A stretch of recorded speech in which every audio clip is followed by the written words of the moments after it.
Hello dear student, कैसे हैं आप? आशा करते हैं आप सभी बहुत ही अच्छे होंगे और अपने एग्जाम की तैयारी में लगे हुए होंगे। आपके लिए लेके आए हैं एनसीईआरटी मैथ क्लास 10 चैप्टर 6.2 त्रिभुज, प्रश्नावली 6.2 त्रिभुज। इससे पहले हम 6.1 को पूरी कर चुके हैं और इस 6.2 के पहला और दूसरा प्रश्न हल कर चुके हैं। जीरो टू जीनियस क्लास में आप ये देख रहे हो। तो चलिए बढ़ते हैं तीसरे प्रश्न की ओर। देखिए क्या कह रहा है। आकृति में ये एक आकृति दी गई है। यदि एल एम समांतर है सी बी, एल एम कहाँ है? ये रहा, एल एम समांतर है सी बी के, तथा एल एन समांतर है सी डी के, तो सिद्ध कीजिए कि A M upon A B तथा बराबर A N upon A D, ये दोनों बराबर हैं। तो आप जानते हैं कि हमें क्या दिया गया है, एल एम समांतर सी बी, और समांतर है तो क्या होगा, इनकी संगत भुजाओं में अनुपात बराबर होना चाहिए। तो चलिए, अब से पहले हमने वही करके दिखाया है। पहले हमें कहा कि बताइए कि ये समांतर है या नहीं, और समांतर किस कंडीशन में आती हैं भुजाएं, जब उनकी संगत भुजाओं में अनुपात बराबर होता है तब समांतर होती है तीसरी भुजा दूसरी भुजा की। तो चलिए देख लेते हैं। सबसे पहले लिखेंगे हल, और अब लिखेंगे दिया है। देखिए हमें दिया क्या है, उसने दिया है एल एम समांतर सी बी, एल एम समांतर सी बी तथा एल एन समांतर सी डी, ये दिया है हमें। और ज्ञात क्या करना है हमें, सिद्ध करना है। सिद्ध करना है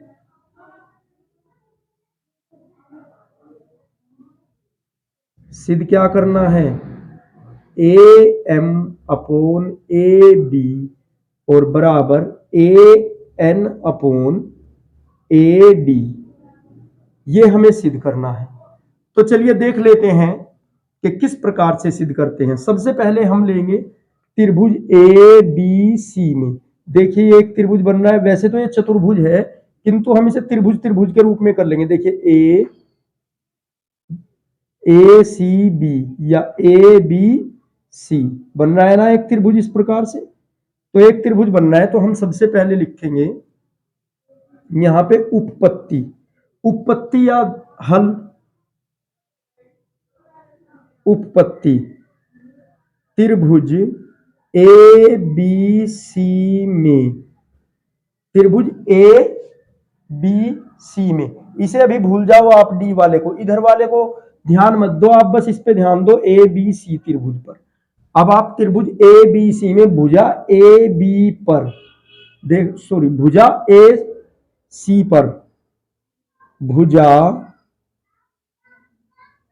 ए सी का मध्य बिंदु, देखिए भुजा ए सी का मध्य बिंदु क्या है, एल का मध्य बिंदु एल है।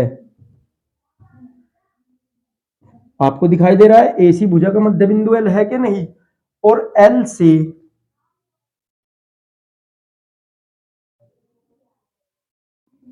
भुजा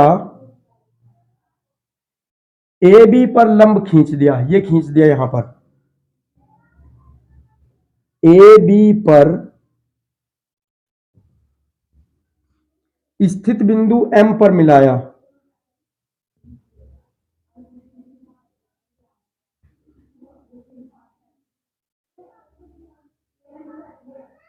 एम पर मिलाया। और आपको क्या कहा है, तो ये एल एम समांतर है सी बी के, एल एम समांतर सी बी के। और जब ये एल एम समांतर है सी बी के तो इसकी संगत भुजाओं में अनुपात बराबर होना चाहिए। तो हम लिख सकते हैं अतः, क्या लिख सकते हैं, ए एम बटे एम बी, ए एम बटे एम बी और बराबर ए एल बटे एल सी। इस प्रकार से, क्यों? क्योंकि संगत भुजाओं में अनुपात बराबर होता है। संगत भुजाओं में अनुपात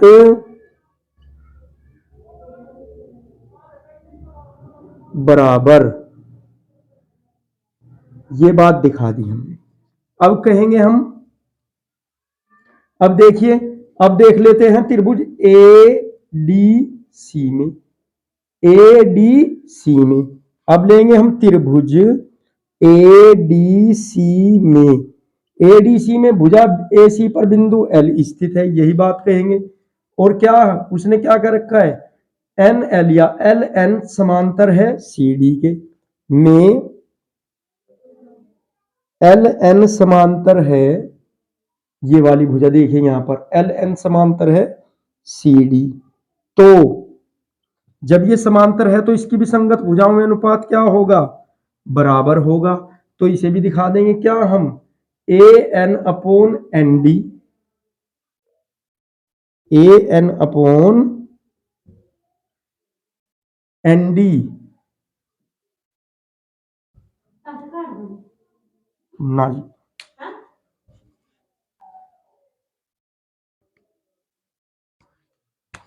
अब क्या होगा, इसके बराबर क्या आ गया, ए एल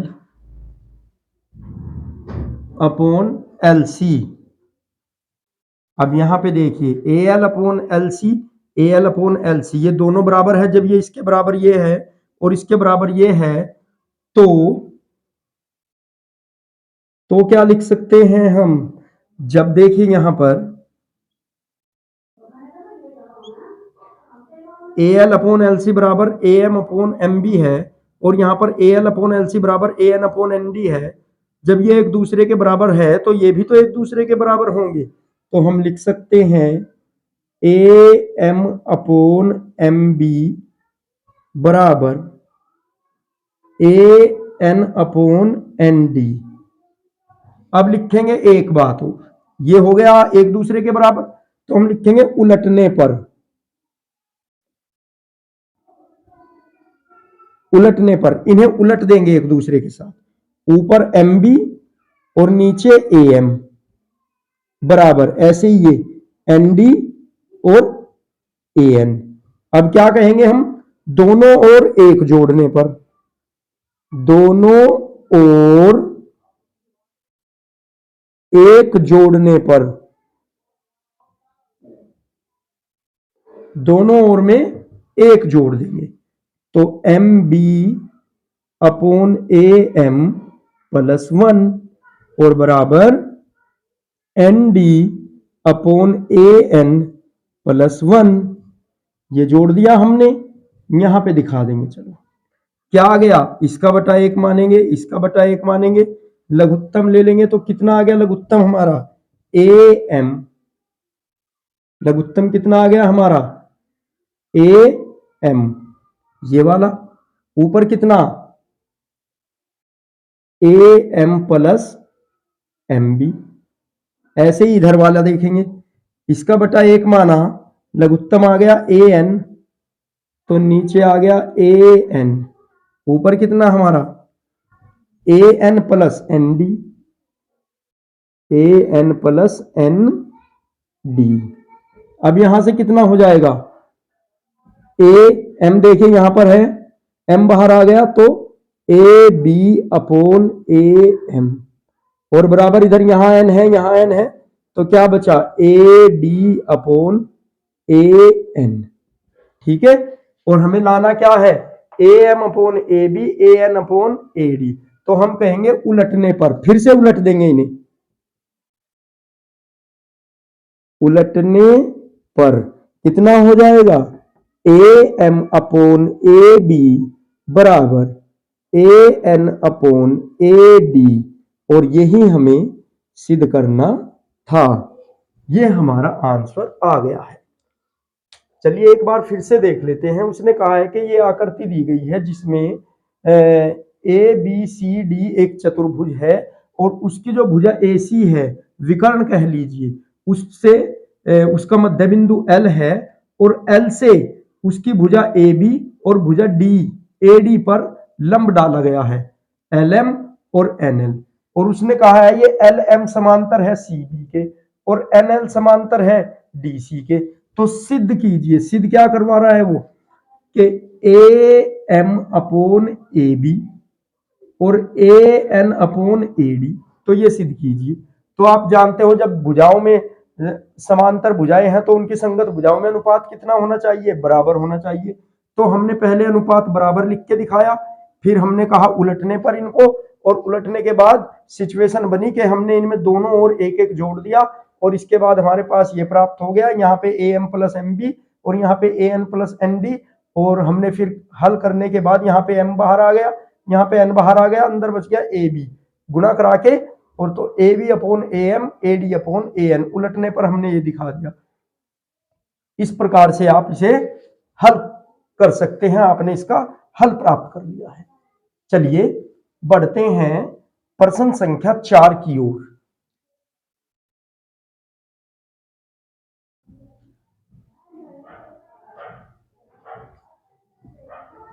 चलिए देख लेते हैं प्रश्न संख्या 4। तो देखिए डियर स्टूडेंट, क्या कहा गया है प्रश्न संख्या 4 में। हम आकृति में डीई समांतर है एसी, ये आकृति दी गई है, इसमें डीई समांतर है एसी के, व डीएफ, ये डीएफ समांतर है एई के। तो सिद्ध कीजिए। सिद्ध क्या करवा रहा है, बीएफ, ये रही हमारी बीएफ अपॉन एफ ई बराबर B E upon E C, B E upon E C. तो ये सिद्ध करवा रहा है। तो चलिए देख लेते हैं। लिखेंगे सबसे पहले हल, और हल लिखकर क्या कहेंगे, दिया है। क्या दिया है हमें, एक त्रिभुज ए बी सी, ठीक है, दिया है। बहुत इजी तरीके से हम इसको हल कर सकते हैं, ये सिद्ध कर सकते हैं। बस प्रत्येक स्टेप को थोड़ा ध्यान से देखेंगे, वीडियो को स्किप मत करना। आपको बहुत अच्छे से इस प्रकार के प्रश्नों को हल करना आ जाएगा और आप अपनी परीक्षा में 100% स्कोर कर सकते हो इस प्रकार के प्रश्न यदि आपके पास आ जाए। चलिए देख लेते हैं। वैसे तो आएंगे ही जब आपके सिलेबस में है। तो दिया है त्रिभुज ए बी सी, ए बी सी में क्या दिया, इस त्रिभुज एबीसी में भुजा ए बी पर एक बिंदु डी, भुजा ए बी पर एक बिंदु डी। देखिए दिया है कि नहीं दिया।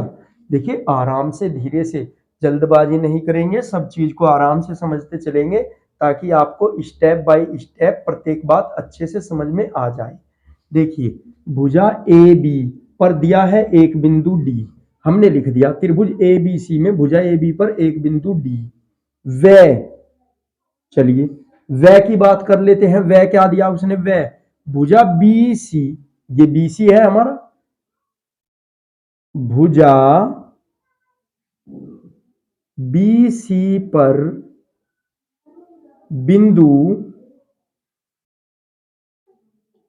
एफ ई, भुजा बी सी पर दो बिंदु दिए हैं एफ ई, दिए हैं कि नहीं।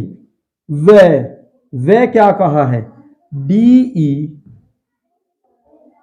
समांतर ए सी, ये डी ई भुजा किसके समांतर दी है, इस ए सी के। और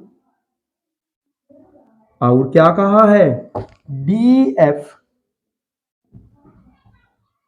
समांतर ए ई के। ये जो डी एफ भुजा है ये हमें समांतर दी है इस ए ई के। और सिद्ध क्या करवा रहा है, ये भी बात लिख देंगे। सिद्ध करना है, यहां पे नीचे लिख देंगे सिद्ध करना है। परीक्षा में आप इस प्रकार से 2 स्टेप लिख देना, बाकी पूरा क्वेश्चन तो एग्जामिनर देखेगा ही, लेकिन यहां से वो समझ जाएगा कि कितना इन पे आता है, कितना इन्होंने सीखा है और क्या प्रश्न सही हल किया होगा। आपको यहीं पर इतना लिखते ही लगभग पूरे नंबर मिल जाएंगे इस प्रकार के प्रश्नों पर, यदि आप स्टेप बाय स्टेप इस प्रकार से लिखते जाओगे। देखिए, सिद्ध करना है, क्या सिद्ध करना है अब हमें, B F upon F E बराबर बी ई अपॉन ई सी। देखिए, बहुत ही इजी तरीके से हम सिद्ध कर सकते हैं। अब क्या लिखेंगे हम, उपपत्ति, यानी कि उपपत्ति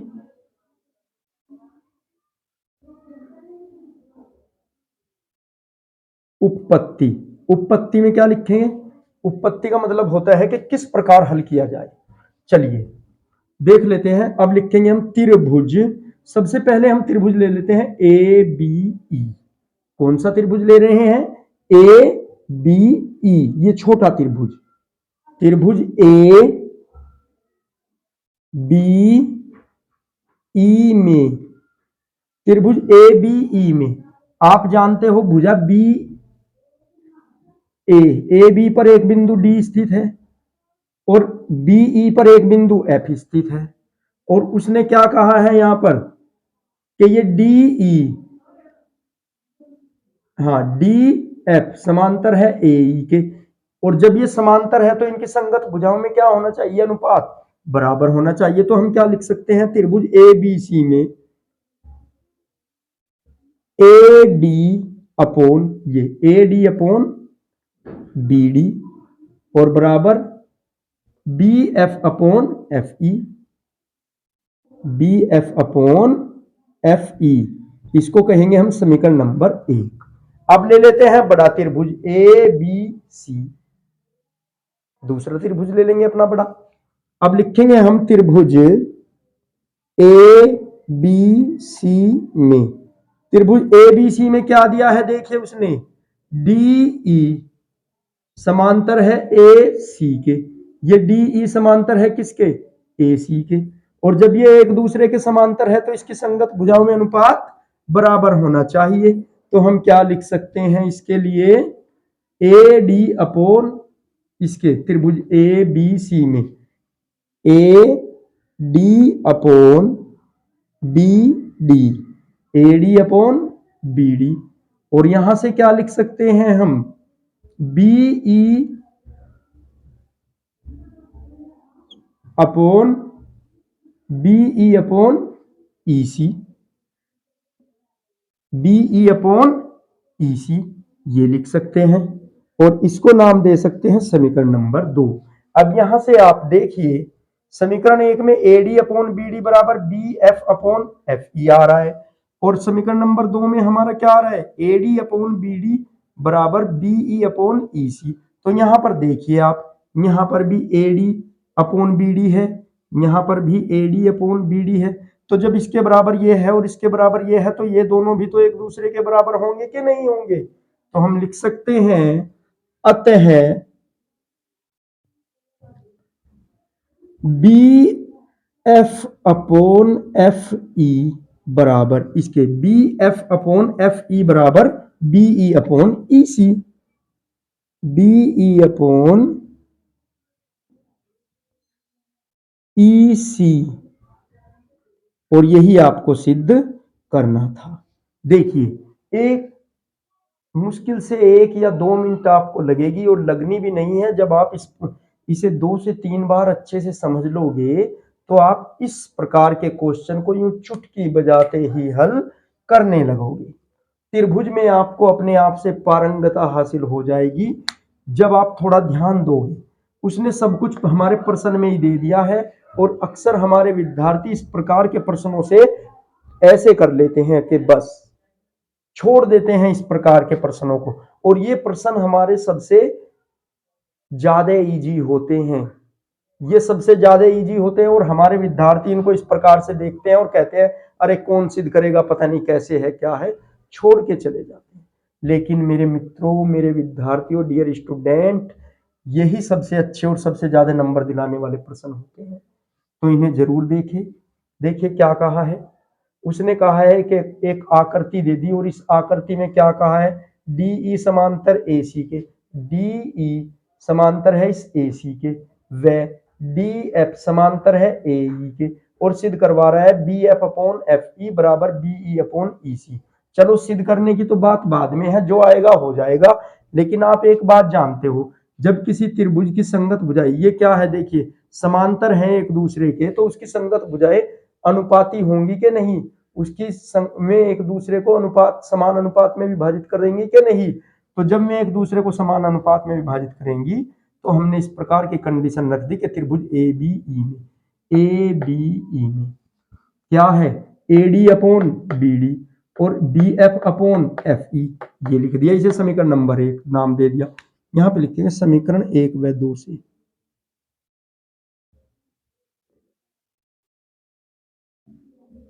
जी, उसके बाद ये आ गया हमारा, फिर हमने कहा त्रिभुज ए बी सी में, ए बी सी में वही A D upon B D देखिए, और भाई आगे क्या हमारा B E upon E C, ये आ गया, इसको समीकरण नंबर 1 नाम दिया, इसको समीकरण नंबर 2 नाम दिया।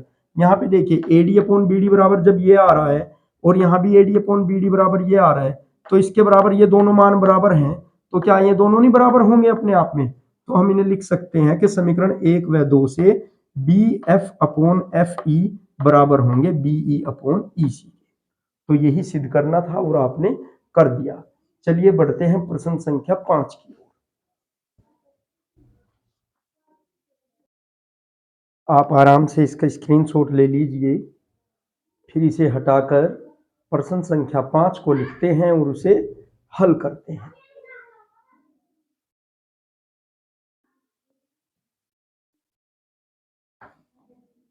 चलिए देख लेते हैं प्रश्न संख्या 5। प्रश्न संख्या 5 में क्या कहता है, आकृति में डी ई समांतर है ओ क्यू के। ये आकृति आपको दी गई है P Q R, P Q R एक त्रिभुज है और इसमें क्या कहा है, डी ई समांतर है ओ क्यू के, तो डी ई समांतर है ओ क्यू के, ठीक है दिखाई दे रहा है, और डी एफ समांतर है ओ आर के, डी एफ समांतर है ओ आर के, तो दर्शाइए कि ई एफ, ये ई एफ समांतर होगी इस क्यू आर के, तो हमें ये दर्शाना है। सबसे पहले क्या लिखेंगे, हल लिखेंगे, हल लिख के कहेंगे दिया है, क्या दिया है हमें, दिया है एक त्रिभुज पी क्यू आर, त्रिभुज पी क्यू आर आपको दिखाई दे रहा है, पी क्यू आर, ये एक त्रिभुज दे दिया हमें। अब इसमें कहेंगे हम त्रिभुज पी क्यू आर में डी ई समांतर है ओ क्यू के, ये डी ई समांतर है ओ क्यू के, ये भी दिया है उसने, व डी एफ समांतर है ओ आर के, डी एफ समांतर है ओ आर के, ये भी हमें दिया है उसने, और हमें दर्शाना क्या है या सिद्ध क्या करना है, तो सिद्ध करना है या दिखाना है, सिद्ध करना है, क्या करना है कि ये जो ई एफ है ना, ई एफ, ये ई एफ, ई एफ ये भुजा क्यू आर के समांतर होगी, तो ई एफ समांतर क्यू आर, ये हमें प्रूफ करना है या सिद्ध करना है, ठीक है। चलिए देख लेते हैं, सबसे पहले हम किस में देखेंगे, त्रिभुज पी क्यू ओ में। देखिए आपको मैं बता दूं, ये एक त्रिभुज बन रहा है पी क्यू ओ, यहां से जब ऐसे करके देखेंगे आप कि पी क्यू ओ ऐसे मिलाओ तो ये एक त्रिभुज बन गया, तो हम लिखेंगे यहां पे उपपत्ति त्रिभुज पी क्यू ओ में, त्रिभुज पी क्यू ओ में क्या हो जाएगा, देखिए यहाँ पे पी क्यू ओ में जब ई डी समांतर है ओ क्यू के, यहाँ पे देखिए डी ई समांतर है ओ क्यू के, तो इनकी संगत भुजाओं में अनुपात कैसा होना चाहिए, बराबर होना चाहिए कि नहीं होना चाहिए। तो हम लिखेंगे में डी ई समांतर है ओ क्यू के, तो क्या होगा, तो हमारा होगा P upon E Q, PE upon E Q, ये यहां से पीई अपॉन ई क्यू, इनकी संगत भुजाओं में अनुपात क्या दिखाएंगे हम, बराबर, और यहां से P D upon D O, P D upon D O, ये दिखा दिया हमने, इसको कह देंगे समीकरण नंबर ए। अब देखिए कौन सा त्रिभुज लेंगे, अब हम लेंगे पी आर ओ, दूसरा त्रिभुज लेंगे, इसमें भी दिखाएंगे।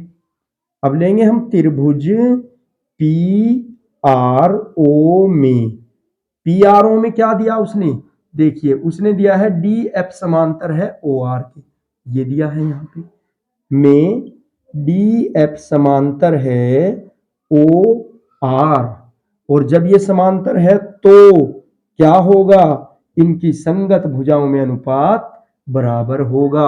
तो हम कह सकते हैं पी एफ बराबर F R, P F upon F R, ये P F upon F R, और यहां से P D upon D O बराबर में P D upon D O, इसको समीकरण नंबर 2। अब यहां से देखो आप P D upon D O, P D upon D O, इसके बराबर ये आ रहा है, इसके बराबर ये आ रहा है, तो जब हमारे मान यहां पर समान है तो इनके मान भी एक दूसरे के बराबर हो जाएंगे कि नहीं, और जब ये दोनों बराबर हो जाएंगे तो थेल्स के परिमेय से, जैसे देखे क्या होता था, समांतर कब होती थी हमारी भुजाएं, कि जब उसकी संगत भुजाओं में अनुपात बराबर आ जाएगा तो भुजाएं समांतर होंगी, और यहां पर क्या आ रहा है, अनुपात बराबर आ रहा है, तो भुजाएं क्या होगी, ई एफ समांतर हो जाएगी क्यू आर। तो हम दिखा सकते हैं अतः समीकरण 1 व 2 से, समीकरण 1 हमारी ये बनी और समीकरण 2 ये बनी, ठीक है। तो इससे क्या दिखा सकते हैं हम, पी ई, ये P E upon E Q बराबर किसके, P F upon F are की, और जब इनकी संगत भुजाओं में अनुपात बराबर है तो ये क्या होंगी, भुजाएं समांतर होंगी। तो हम लिख सकते हैं कि जब इनमें अनुपात बराबर आ रहा है कि नहीं, अनुपात का मतलब बटा, जब संगत भुजाओं में, जब संगत भुजाओं में अनुपात समान है, अनुपात बराबर है, तो रेखा समांतर होगी। कौन सी रेखा समांतर होगी, ई एफ समांतर क्यू आर। तो यही आपको सिद्ध करना था और ये आ गया। देखिए बहुत ही शांत और सरल तरीके से हमने इनको फाइंड अप कर लिया है, जो जो वैल्यू वो हमसे पूछ रहा है सभी को हमने बहुत अच्छे से निकाल लिया है।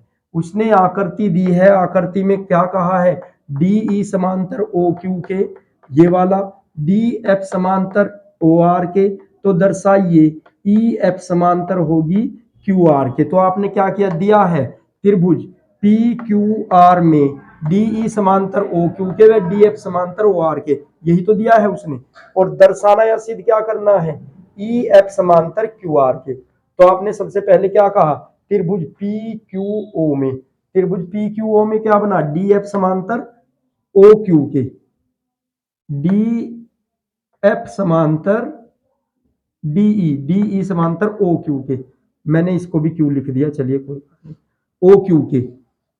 तो जब ये समांतर है तो इसकी संगत भुजाओं में अनुपात बराबर होना चाहिए, तो हमने ये दिखा दिया करके। फिर त्रिभुज पी आर ओ में, पी आर ओ में क्या दिया है, डी एफ समांतर ओ आर के। तो जब ये समांतर है तो इसकी संगत भुजाओं में भी अनुपात बराबर होना चाहिए, तो हमने ये दिखा दिया अनुपात बराबर होगा। और फिर क्या हुआ, इसको समीकरण नंबर 1 कहा, इसको समीकरण नंबर 2 कहा। यहाँ पे देखिए पीडी अपॉन डीओ का मान ये आ रहा है, यहाँ पे पीडी अपॉन डीओ का मान ये आ रहा है, तो ये दोनों सेम है, तो ये मान भी बराबर हो जाएंगे एक दूसरे के। जब ये बराबर वैल्यू है तो ये भी तो बराबर होगी क्या नहीं, तो पीई अपॉन ई क्यू बराबर P F upon F R, ये लिख दिया हमने। और जब संगत भुजाओं में अनुपात बराबर आ गया, देखिए पीई अपॉन ई क्यू कहाँ है, पीई अपॉन ई क्यू और P F upon F are, तो जब इसकी संगत भुजाओं में अनुपात बराबर है तो E F upon E F समांतर होगी क्यू आर के। तो ये आपको अच्छे से समझ आ गया होगा। चलिए इसका स्क्रीनशॉट ले लीजिए और बढ़ते हैं नेक्स्ट प्रश्न की ओर, देखते हैं हमारा अगला प्रश्न में क्या पूछता है और क्या हमें ज्ञात करना है। बस इतना है कि आप ध्यान से करते जाइए, और I wish that you a great score in your exam, आप अपने एग्जाम में बहुत अच्छा। चलिए बढ़ते हैं प्रश्न संख्या 6 की ओर। प्रश्न संख्या 6 क्या कह रहा है, आकृति में क्रम से O P O Q, O P O Q और ओ आर दिखाई दे रहे हैं। ये ओ थोड़ा छोटा बना हुआ है, आप इसको चलो बड़ा बना देते हैं थोड़ा सा। ये क्या कहा है, O P O Q O R पर स्थित बिंदु ए, ओपी पर ए स्थित है और ओ क्यू पर बी और ओ आर पर सी। ठीक है, त्रिभुज समझ आ गया। जो जो उसने कहा है आराम से पढ़ते जाएंगे और त्रिभुज में देखते जाएंगे। आगे आते हैं कि ए बी समांतर पी क्यू, ये ए बी आपको दिखाई दे रहा है, ए बी समांतर है पी क्यू के, ए सी समांतर पी आर, ये जो ए सी भुजा है वो पी आर के समांतर है। तो हमें दर्शाना है या सिद्ध करना है बी सी, ये बी सी दिखाई दे रही है, बी सी समांतर होगी क्यू आर के, हमें ये सिद्ध करना है। चलिए देख लेते हैं, सबसे पहले लिखेंगे हल। आपने त्रिभुज को देख लिया होगा, तो जो जो दिया है सबसे पहले वो लिखते हैं हम, कि दिया है। सबसे पहले तो क्या दिया भाई उसने, एक त्रिभुज पी क्यू आर, त्रिभुज पी क्यू आर दे दिया है, एक त्रिभुज दे दिया है पी क्यू आर, जिसमें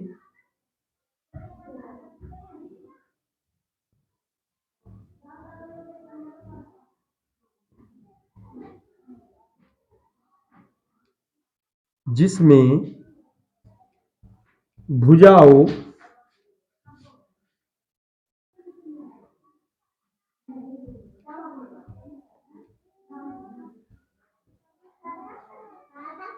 भुजाओं ओ पी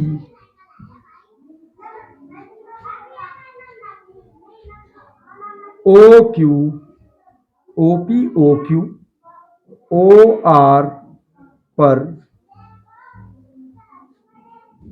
स्थित बिंदु, स्थित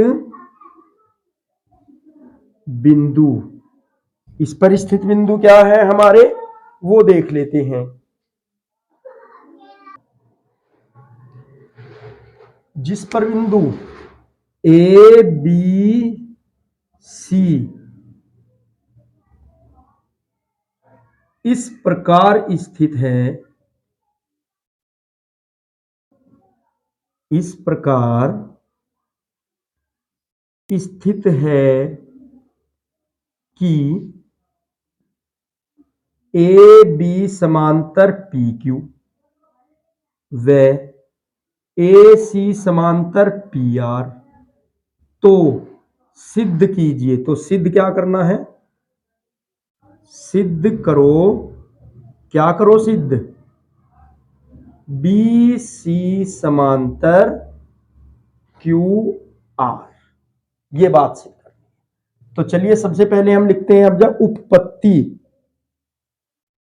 उपपत्ति में क्या लिखेंगे हम कि त्रिभुज ओ पी क्यू में, त्रिभुज ओ पी क्यू में क्या लिखेंगे? ओ पी क्यू में क्या हमारा त्रिभुज ओ पी क्यू में, ओ पी क्यू में कितना? देखिए यहां पर P A upon O A, P A upon O A या ए ओ, और बराबर O B upon O Q, O B upon B Q,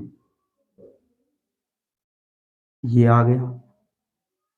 इसको कह देंगे हम समीकरण नंबर 1।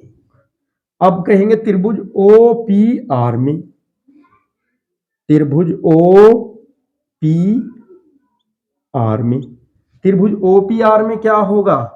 फिर से वही पी ए अपॉन ए ओ, संगत भुजाओं में अनुपात बराबर होगा। जब उसने क्या दी है? समांतर दिया है। देखिए ये हमारी संगत भुजाएं समांतर दी है, तो इनमें क्या होना चाहिए? अनुपात बराबर होना चाहिए कि नहीं? तो P A upon A O बराबर, P A upon A O बराबर क्या हमारा? ओ C upon, O C upon C are, समीकरण नंबर 2। अब हम कहेंगे समीकरण 1 व 2 से। देखिए जैसे हल करते आए हैं सेम वही नियम चला हुआ है कि समीकरण 1 व 2 से, समीकरण 1 व 2 से क्या होगा? देखें यहाँ पे P A upon A O बराबर O B upon B Q, और यहाँ पर P A upon A O बराबर O C upon C are है। तो ये क्या होंगे? जब ये इसके बराबर हैं तो हम लिख सकते हैं O B upon B Q बराबर O C upon C are, और जब इनका अनुपात समान आ गया तो इनकी भुजाएं क्या होंगी? समांतर होंगी। अतः बी सी समांतर होगी क्यू आर के, और सिद्ध हमें यही करना है कि बी सी समांतर क्यू आर। तो ये हमने कर दिया इति सिद्धम, इति सिद्धम। देखिए किस प्रकार से उसने चित्र दिया है। चित्र में क्या दिया है कि भुजा O P O Q O R पर बिंदु ए बी सी स्थित है, और उसने क्या कहा है? ए बी समांतर पी क्यू के और ए सी समांतर पी आर के। तो हमें सिद्ध क्या करना है? पूछा है उसने कि बी सी समांतर है क्यू आर के, ये सिद्ध कीजिए। तो उसने जब ये भुजाएं समांतर दे दी तो इनके संगत, हाँ, जब ये रेखाएं ए बी समांतर पी क्यू के दे दी तो इनकी जो भुजाएं हैं उनमें अनुपात समान होगा कि नहीं? तो हमने अनुपात समान दिखा दिया यहाँ पे, और जब अनुपात समान आ गया, ये इसके बराबर ये इसके बराबर, तो O B upon B Q बराबर O C upon C are होगा कि नहीं? और जब ये दोनों बराबर आ गए, संगत भुजाओं में अनुपात बराबर आ गया इनका, तो बी सी समांतर होगी किसके? क्यू आर के। देखिए O B upon B Q, O C upon C R आ रहा है बराबर। तो जब ये हमारा अनुपात बराबर आ गया तो इनकी संगत भुजाएं समांतर होंगी, बी सी समांतर होगी सी आर के। इसे लिख सकते हैं हम थेल्स प्रमेय का विलोम, थेल्स प्रमेय के विलोम से।